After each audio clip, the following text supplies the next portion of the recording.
Yay, that pumpkin got mated. We just went ahead and mated that one, this female. Starting. Hello and welcome to Random Things. This is Ty, and for this video, I'd like to share with you my pumpkin patch project. So last year, during the pandemic, we were struggling to figure out what to do with the kids during the Halloween, or for Halloween, because everything was closed, all the farms, and so we decided to plant a pumpkin patch. Check this out. It's getting close to October. Pulled out all the leaves. That one is okay, but that one didn't make it. It looks like that one is going to. Not much time left. This guy's okay. This guy's pretty big for this size. For this side. That's it. So as you can see from the video, that was kind of a wild pumpkin patch in the middle of my front lawn. So what happened was we had planted 3 seeds per foot because we didn't know what we were doing.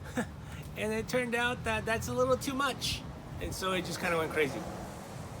But it kind of worked out because we ended up growing like 50 pumpkins or so. Originally I was just thinking maybe we got like 4 or 5 for my 2 kids. But with 50 pumpkins, we decided to invite my kids' schoolmates and the neighborhood kids to come out here and pick up pumpkins. We did have kind of a little lottery system where the kids were given the opportunity to go out and pick the pumpkins, and then that way they wouldn't just all rush and bunch up, because again it was kind of during the middle of the pandemic last year. After they picked the pumpkins, then we actually had a decorating party because a carving party would have been a mess. And so we just kind of decorated and painted the pumpkins. So that worked out really well. So we're going to try it again this year. So this is kind of the beginning of the process. I know this video is a little late in terms of getting you started, but maybe you can start thinking about it for tomorrow as you watch the progress of this particular project. But you need to start this no later than the 4th of July if you are planning to do something like this. So just a little heads up. So what you see next to me right here is I have some, I guess, maintenance material for the pumpkin patch. I'm already starting to see a little bit of powdery mildew kind of spotting on the back side of the leaves. And what I found is that if it goes unchecked, man, powdery mildew just goes crazy. And if you're not familiar with powdery mildew, it basically looks like somebody just threw baking powder all over the top of the leaves. So there's this white powdery stuff. And what it does is it's not toxic to humans, but it prevents the photosynthesis of the leaves, or the photosynthesis for them to convert sunlight to energy or whatever to help them grow. And then your leaves kind of just doesn't grow, or your plant doesn't grow. So you need to try to maintain that.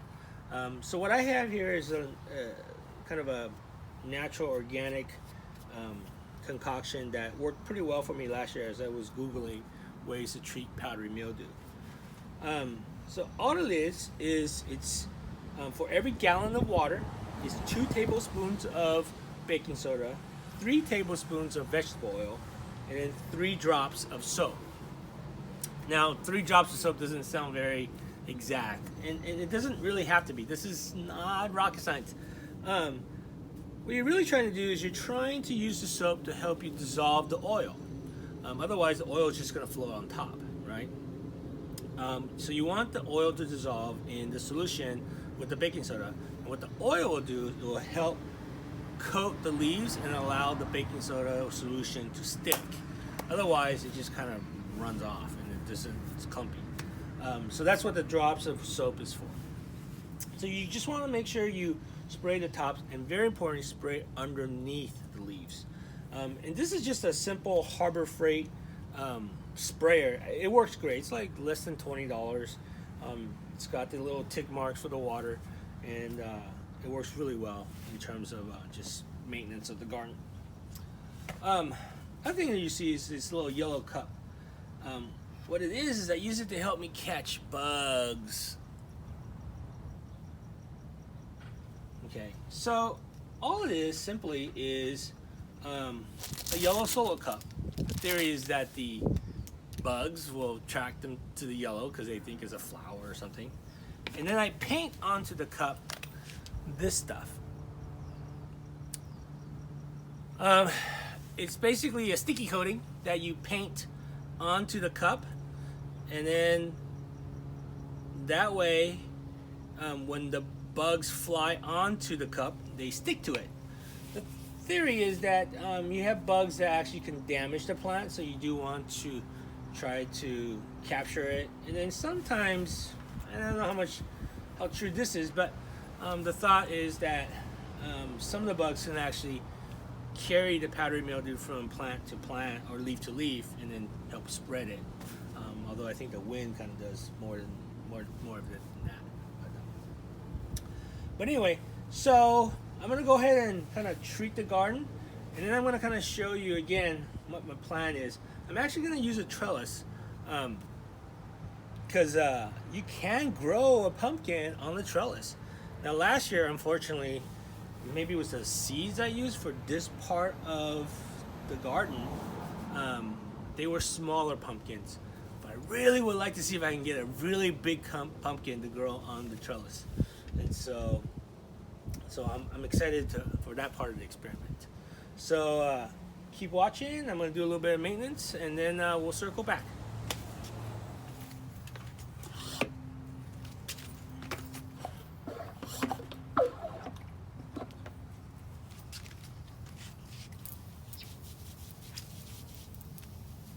So you want to make sure you get underneath, because that tends to be where it actually starts, because I think it's on the dirt, and when you water, especially when you overwater and spray downward, it splashes up and then it gets the leaves. But go ahead and give it a good spray. And this is why I love this thing, because it's, you pump it with air and then it locks in, and you don't have to keep going.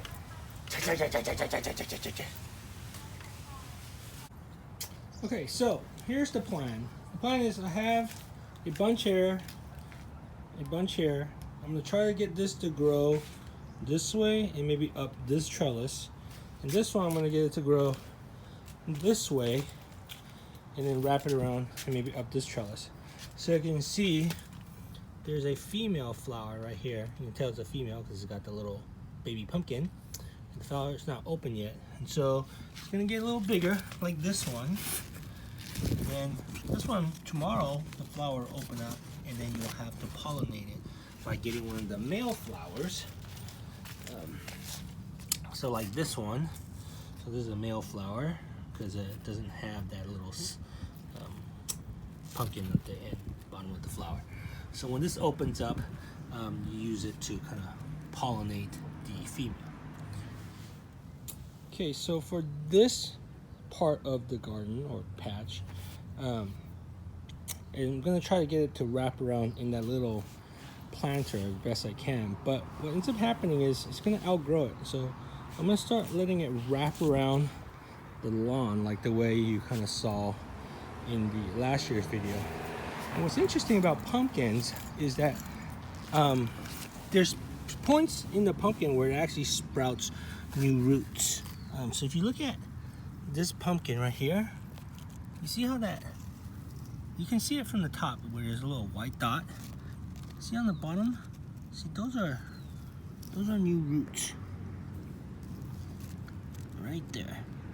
And so what I'll do is I'll go ahead and kind of auger a hole and then allow this root to take place so that it can actually still absorb water as it grows on the lawn.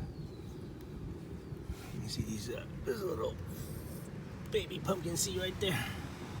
So there you have it, Pumpkin Patch 2021. So hopefully you found the video interesting and helpful. If you did, please hit the like button and share. And if you're not a subscriber, please hit the subscribe button and hit the notification button. That way you can get notified as I update you on the progress of Pumpkin Patch 2021. As always, thank you for watching, and I'll see you in the next episode.